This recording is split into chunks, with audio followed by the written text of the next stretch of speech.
Today I'm going to discuss about, just a minute. You want to say something, Srijita? You ask, unmute yourself and ask. Sir, in the WhatsApp group, you've written that the exam will be on Saturday evening.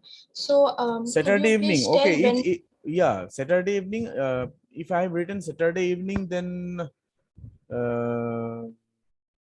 okay, no problem. I actually forgot whether what I wrote actually Saturday or Sunday. Now, my today's topic has nothing to do with your CA2 examination. CA2 examination syllabus has already been mentioned. Today, I'm going to discuss, first of all, I'm going to discuss subspace. Subspace of a vector space.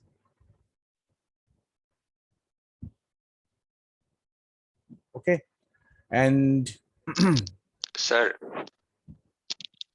yes. sir, in the last class, you said that you would explain row reduced echelon matrix in the next class. Row reduced echelon matrix has already been done in the previous class. Sir, you just told us how to find the row reduced echelon matrix form. You didn't explain what it is. I explained, I solved a problem. Sir, you told that you would get examples regarding that reduced echelon matrices, more about those examples. We just solved only a problem.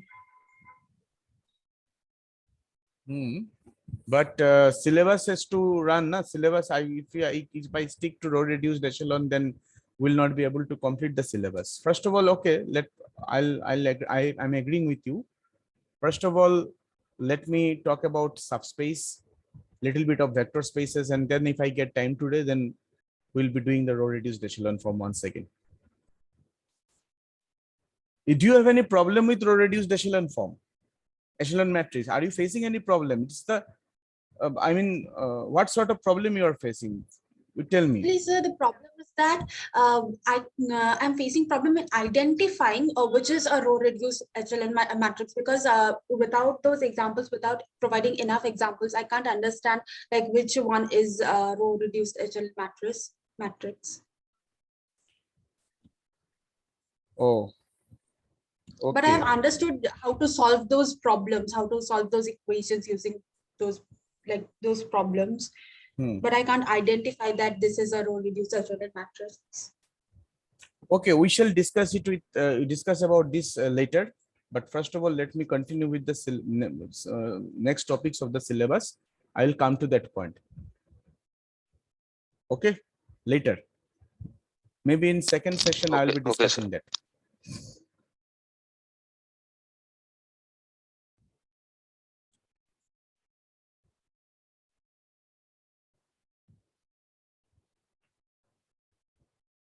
Okay, so subspace of a vector space. So now, as I discussed about the vector space, the definition of vector space earlier, and you know that the elements of the vector space satisfies a few properties. There are 8 properties as in total. Suppose this particular, for example, this particular set is a vector space. Suppose I want to make you understand that the meaning of this subspace diagrammatically. Now, vector space, obviously, it will contain some elements in it. I will not be able to draw all the elements, but let me show you a few elements for the vector space. Say, for example, this is an element, this is an element, this is an element, this is an element, this is an element. I have drawn a few elements over here. So these are all the elements of the vector space. There are several other elements. I am drawing a few only. And why these are vectors? Because suppose you can consider there are some coordinate system somewhere, and each of these vectors are defined in the following manner. You can think of that, and so on. Now, you know that there are a fundamental two fundamental properties that a vector space must satisfy always is the following. The first property is that we need to get an element which I am marking by dot, and this element will be, this dot will be the additive identity. This dot will be the additive identity of the vector space. That means whenever plus is added with this plus is added, this is my vector addition. I'm considering this to be my vector addition. Let me use a different sign. My plus is the vector addition, for example, and this I am denoting for scalar multiplication. Say, I can use any notation. Now, this dot, which I have been colored brown, works in the following way. If I add an element with dot,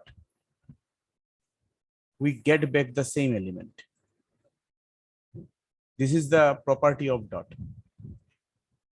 And one another thing that is also very important for vector space is the following, that for each plus, there must be a minus, like this. Whenever there is a plus, a minus is also there. Let me draw another plus, for example, here, and the minus is situated somewhere here. For example, this plus is associated with this minus. What are these minuses? This minus, this symbol actually is denoting this symbol is actually denoting the additive inverse of each element. Additive inverse of each element of the vector space. So that if I try to write it in the following manner, if I take an element plus, if I add this element with its inverse, then the outcome becomes dot. So these are the two fundamental properties which need to be satisfied for a particular set to be a vector space. These properties, we mentioned these properties by, as you can recall, by VS3 and VS4, according to the notation, notation of the book that you are following. You know also from your school days that whenever we talk about a set, then there comes a subset. And subset, if we consider a set capital A, subset is a small part of it. And if this diagram is like this, we always say that B is a subset of it. Now, just like this, capital V also needs to have, and we expect that this capital V also must have a subset in it. But obviously, since we are dealing with vector spaces, obviously the subregion of it that we'll be discussing will not be just a subset, it has to be a subspace. So if I now draw a kind of thing like this, suppose obviously capital V is a vector space, and first of all, the first thing that it needs to satisfy is that it is a set. So from this set, if I cut a thing like portion like this, suppose I'm cutting a portion like this. And if I say that, okay, this is the this portion that cut, this portion I'm talking about, this portion I'm talking about, if I say that this portion is actually the subset, then I'm right. Let me denote this portion by capital S. If I say that capital S is a subset of capital V, then it is okay. There is no problem with it. But if I say that capital S is a subspace of V, then it is wrong. Why? Because each element of the subspace, the inverse of each element of the subspace has to be in the subspace. For example, if you look at my diagram carefully, you will identify that since I said to you that this plus has got the inverse minus, this is the inverse of this element. You see, I have drawn the cut in such a manner so that this minus, this inverse element is not in the set, it's capital S. It has fallen outside the capital S. So according to this plus has not got any element inside it, has not got any inverse in the set capital S itself. So if I talk about the set capital S only, then we will say that okay, plus has not got any inverse and therefore it is not a vector space. There is another reason. Okay, so if it is so, then if this is the problem, then let us rectify the problem. Then what I have done, I am going to do is that I'm going to make a cut like this right now. Okay, so I have included the minus of this plus, the inverse of this element inside the set capital S. I have included it. Now, if someone says that, okay, now it is a vector subspace of the vector space capital V, then also it is wrong. Why? Because you know that additive identity is all a unique element in the vector space. It is a unique for all the elements of the vector space. So this element is a unique element. There is no other identity element in the vector space. There is a theorem, probably you have seen in the book. It is said that if additive identity exists in a vector space, it must be unique. But you see, if I want to make this set capital S to be a subspace, since V is a vector space, capital S also needs to be a vector space, then only it can become a subspace. But the additive identity is falling, outside the region that I have cut along this portion. So additive identity is not falling inside capital S, and therefore capital S is not a subspace. So again, I have done a wrong cut. It is not a subspace. Additive identity, if capital S needs to be a subspace, first of all, it needs to be a vector space, and therefore additive identity must belong to this particular set. So if I now remove this additive identity and draw it somewhere here inside capital S, then probably there is no problem, because you see each of these plus has got its own minus. There are all pairs. Okay, every element has got its inverse, additive inverse. Additive identity is in the set capital S. Okay, and therefore both of these properties VS3 and VS4 are getting satisfied for capital S. And now probably we have done right, and probably we can say that, yeah, okay, it is first of all, it is a subspace of the vector space. Now there are some other problems inside it. If I want to make a subspace out of a vector space, what are the problems? Now suppose someone has drawn a cut like this. Say for example, someone is saying that, okay, this is the cut, and he is denoting this particular set by capital S prime, and he is saying that, okay, S prime is a subspace. S prime is a subspace, and you know that in the S prime there is no element, so S prime is actually an empty set. Then it is wrong, because first of all, we have to consider a subspace which is, we are only interested in those subspaces which are non-trivial. That means they are non-empty. Okay, so we shall not consider a subspace, this type of sets, empty sets, in discussing the subspaces. So according to this, again, we can say that capital S is a subspace of V because obviously capital S is a non-empty subset. So we can write it over here. We can say that, yeah, capital S that I have drawn earlier is actually a non-empty set, and capital S is the subset of the vector space capital V. Then probably we are right that it is a subspace. There are some other things that we need to satisfy.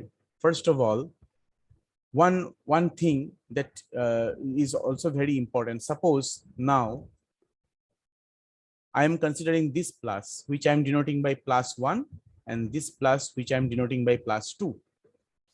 This I am denoting by +3, and this I am denoting by +4, and this I am denoting by +5.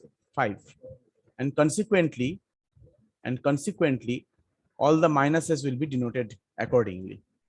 Now, suppose inside capital S, if I take +1 and if I take +2, and if I add them together, if I add vector addition, and suppose the outcome of this is +10, which is somewhere here, say +10, then if it happens, then capital S is not a subspace.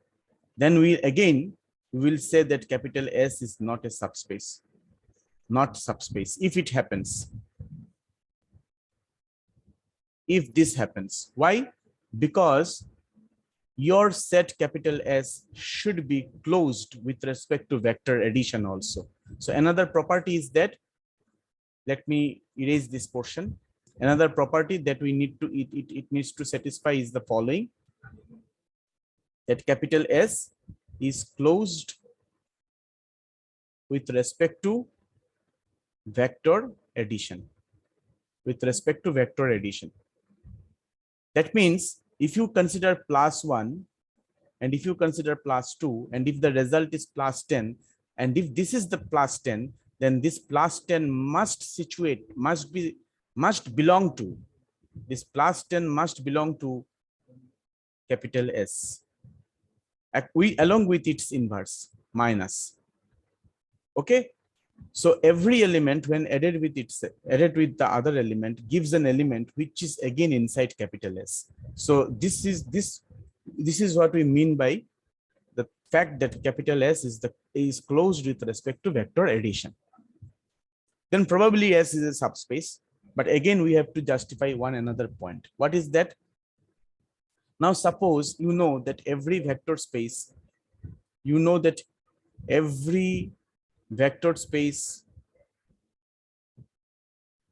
every vector space is defined over a field, and when we talk about scalar multiplication, what we do? We take a scalar quantity A from F, we take a vector V from V, and we say that this must belong to V. AV must belong to V. This case also needs to be satisfied inside capital S. So if I take some plus over here, say for example, I'm considering +4, which is there in the set capital S, and if I elongate, +4 is a vector, and when we multiply this vector by some scalar quantity, say 2 + 4, it means what? +4 is the element. It is not an addition. It is the element, symbol for the element. If I do so, it means previously your vector was like this. Now it has become elongated. Okay, if I multiply it by some minus element, it will contract. This will contract. I mean, if this is the size of the vector, then it will contract to this particular size. Now, this scalar multiplication actually gives you elongation and contraction. Now, if I try to multiply this vector +4 with some scalar C, then the outcome must again belong to the set capital S. So, capital S should also be closed with respect to scalar multiplication. And if this 4 properties are satisfied, that your S is closed with respect to scalar multiplication, your S is closed with respect to vector addition, S is non-empty, and S is a subset of V, and all the elements has their additive inverse in the set capital S, and the additive identity belongs to capital S. If all these things are satisfied, then only we can say that okay, the capital S is actually the subspace, is actually a probable candidate for to be a subspace for the vector space. It is possible that it is a subspace if all these properties are satisfied. After this, you can take a screenshot of that. Now I am going to give you the formal definition of the subspace. So let me write the definition in the next page. The definition goes like this. I'm just in book you may find the definition written in a very elegant way, but I'm just sorting out what sort of properties a particular subset needs to satisfy for it to be a subspace. I'm just writing it in a short way. So if capital V is a vector space, capital V is a vector space over a field capital F, okay, then a subset S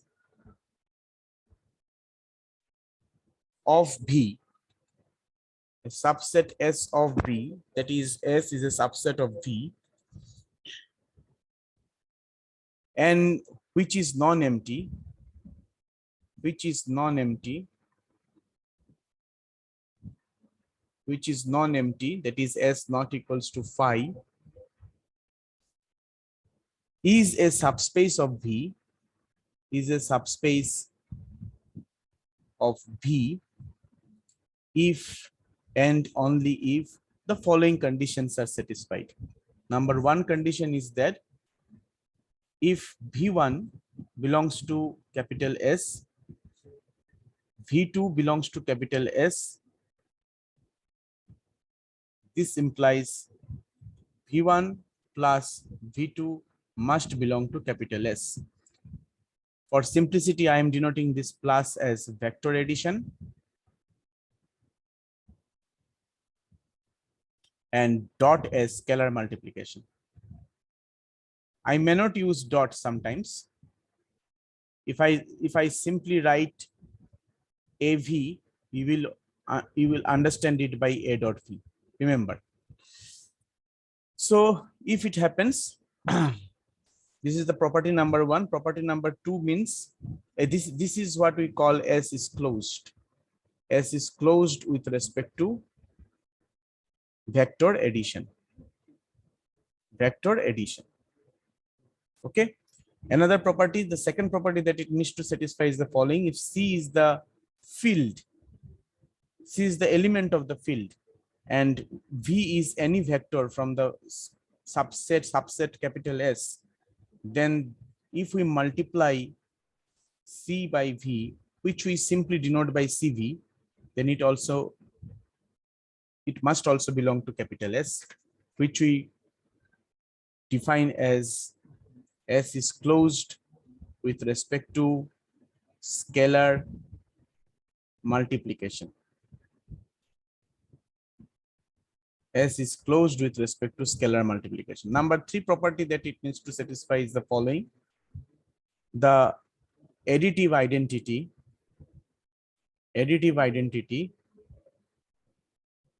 which we basically denote by 0 bar, or it is called 0 vector sometimes, must belong to capital S. And number four, each vector in V in W must, sorry, not in W, in S must have its additive inverse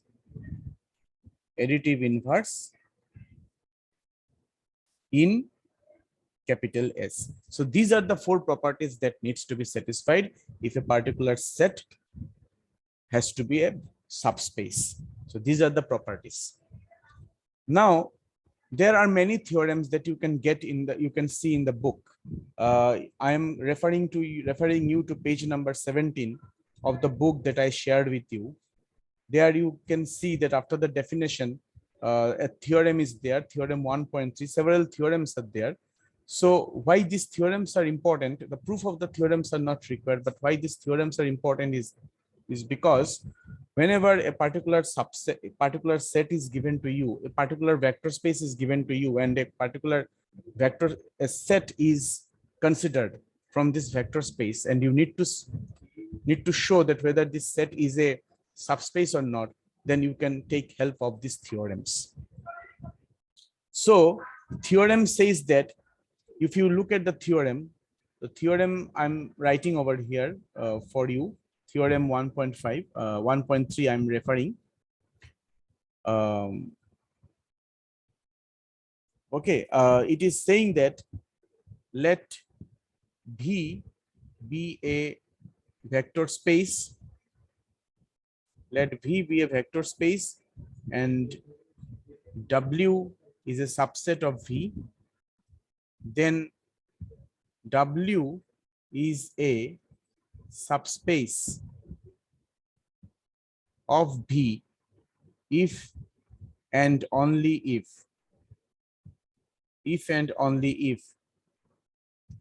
number one, the zero vector belongs to W. Number two, X plus Y belongs to W whenever X belongs to W and Y belongs to W. And number three, CX belongs to W whenever C belongs to F and X belongs to W. Now try to look at this, try to compare these two things. Try to compare the statements made in the definition and statement made in the theorem. What is missing over here? The missing part is this one, that each vector V in S must have its additive inverse in S. This particular part is missing. If you look at the theorem, you will see that this particular part, that is to show that each vector S must have its inverse in S, this becomes actually redundant. I mean, one can avoid showing it. It means that I'm not saying that the property 4, that each vector V in S must have its additive inverse in S. I'm not saying that it should not hold. I'm saying that to show a particular set to be a subspace, you don't have to check this particular property. It is hidden somewhere inside these three statements. If you if you read the proof, you will find it by yourself. Okay. So this is not actually required.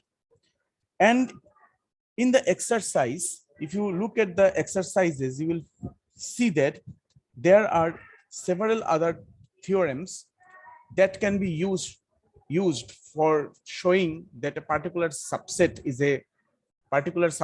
a subspace. We can avoid using theorem 1.3 in some cases. Okay, so in page 3, I am writing a theorem which has been taken from an exercise. The exercise number is 18. It is saying that a subset W of a vector space V is a subspace of V if and only if zero vector belongs to W and AX plus Y belongs to W whenever A belongs to F and X, Y belongs to W. Just look at the statement. It is a theorem actually. Just look at the statement of the theorem. Now we started with this definition. In the definition, you saw that there are 4 properties that needs to be shown to show that a particular set is a subset. This particular subset is a subspace. Now, after the theorem, you have got a kind of weapon where is a stronger weapon where you have to show only these 3 properties for showing a particular subset to be a subspace. This is the example 18 of which I'm actually mentioning as theorem. This is the strongest one. In this theorem, you only need to show that zero vector is existing in the subset, and this needs to be satisfied whenever A belongs to F and XY belongs to W. Don't have to check individual properties. So this is the strongest theorem that can be used to show that a particular subset is a subspace. Now, let us try to use this theorem. The theorem's proof will not be required, only problems I'm considering over here. So if I consider this problem, say for example, I'm considering, you know that if I consider a matrix M, a square matrix, I'm considering, you know, M n cross n, F is the set of all square matrices. Set of all square matrices. Okay, and from this set, I am actually considering an element, capital M, which belongs to this set. Let me name it this by M1. So M1 is a square matrix of order n cross n, which belongs to this. And you know that set of all square matrices is a vector space. Okay, with respect to matrix addition and scalar multiplication. So if I consider a square matrix, we all know that by trace of the matrix, trace of a square matrix, we actually denote by, we actually define it as sum of the diagonal elements. Sum of the diagonal elements.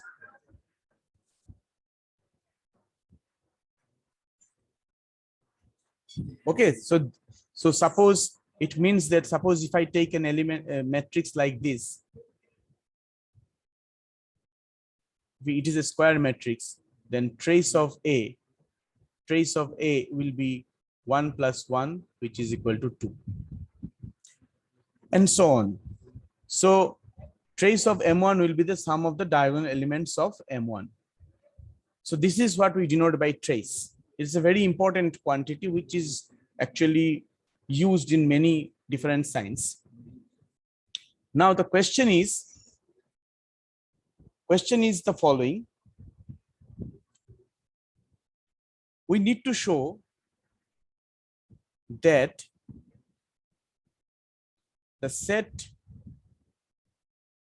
n cross n, the set of n cross n matrices having trace equal to 0 is a subspace of M n cross n F. This is the question. Initially, I have defined what trace is. The actual question is the following. Show that the set of n cross n matrices having trace equal to 0 is a subspace of this particular vector space. So in the next session, I'm going to prove this result using the theorem stated in example 18. And I'm going to